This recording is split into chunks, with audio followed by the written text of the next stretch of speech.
Hello everyone, welcome to Pulsar Talks. Today we have an amazing guest from Belgium. Chastity, would you like to introduce our guest? Today's guest is Judith Piet. She studied bioengineering in France, and then she did her PhD in Boston working on bone mechanics, and now she is researching osteoarthritis in Belgium. Welcome, Judith. Hi guys. Hi Judith. Just out of curiosity, what city were you born in France? Okay, so I was born in a city called Compiègne in France. It's a little difficult to pronounce. It's about 1 hour away from Paris to the north. Was it famous for something? What is it famous for, that city? It's famous for history because that's where the end of World War I was signed, the peace treaty.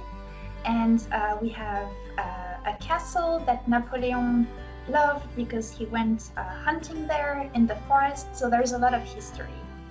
Oh, wow. That's so fascinating. Judith, can you tell us more about what your PhD project was? Yes, of course. So during my PhD, I was working on bones in mice using the mouse model. So bones are adaptive tissues which adapt to external loads. So that means that if you put high mechanical loads on your bones, they will grow stronger. For instance, if you carry weights or if you do a lot of exercise.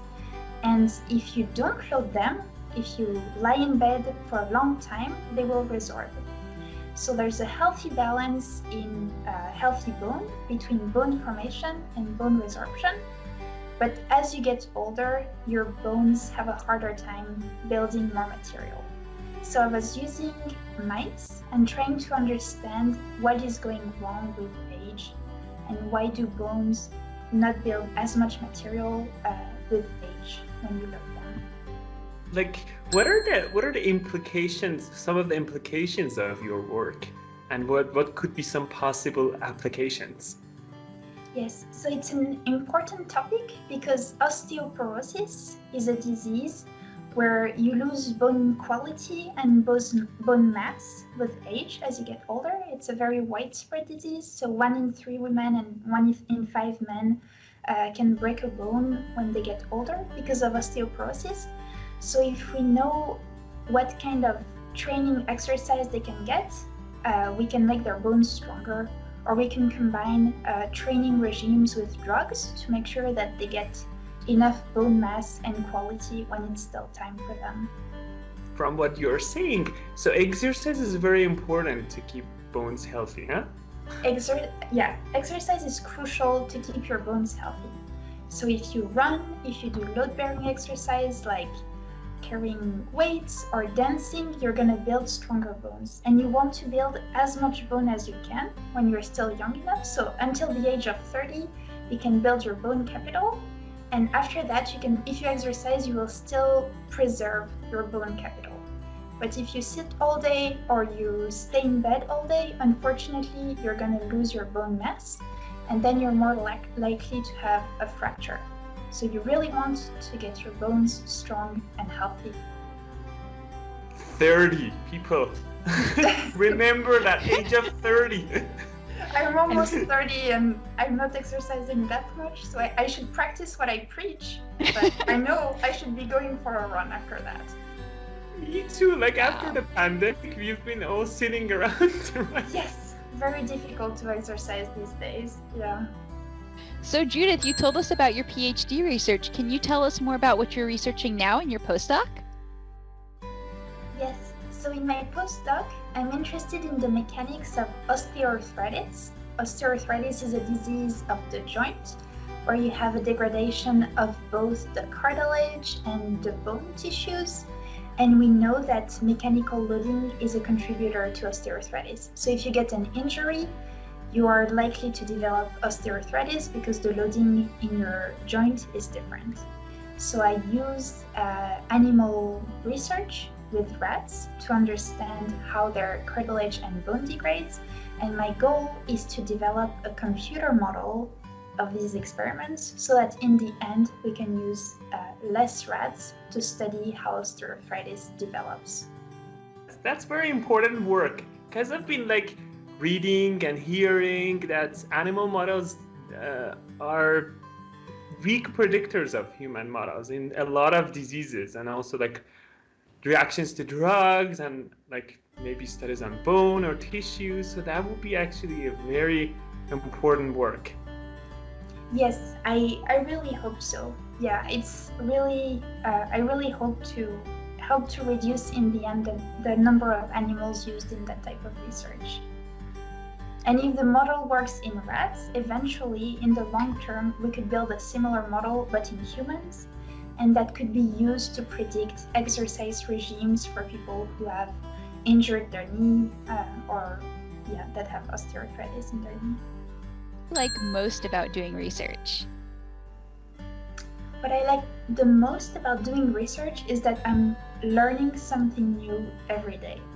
I love that. Like, I'm using tools from imaging, mechanics, engineering, biology. I'm working with animals. Every single day I'm learning something new, which is also a bit of a problem because I never feel like I'm mastering the tools that I'm using, because I'm always learning. So I never feel like I'm on top of everything, but I really love that. I'm never bored at work. There's always something new to learn every single day. And what I love is also all the collaborations. So I'm working with people all over the world that are all very passionate about science, and they have a very curious mind. So they want to understand in details how things work, and they really want to go deep into how things work. So I really love that. Yeah. Judith, what are some things that you don't like about being in research? For me, what is very difficult is the lack of stability. So it's hard to find a permanent job in academia. And as you can see from my personal trajectory, you need to have a lot of mobility. So you're moving a lot. And every time you make friends, you have to move at the end of your contract. So it's difficult to build your personal life, I find. It's very energizing because you meet a lot of new people and you're connecting with different people all around the world, but that's also the negative aspect of it, I would say. You went to school in France and in Boston, and now you're working in Belgium. What were the biggest culture shocks along the way from all these journeys? That's a great question. The things that surprised me the most when I got to Boston, so I was a teaching assistant, so I was helping students with doing their homework and grading and all. And American students are not afraid to ask questions. And I really like that.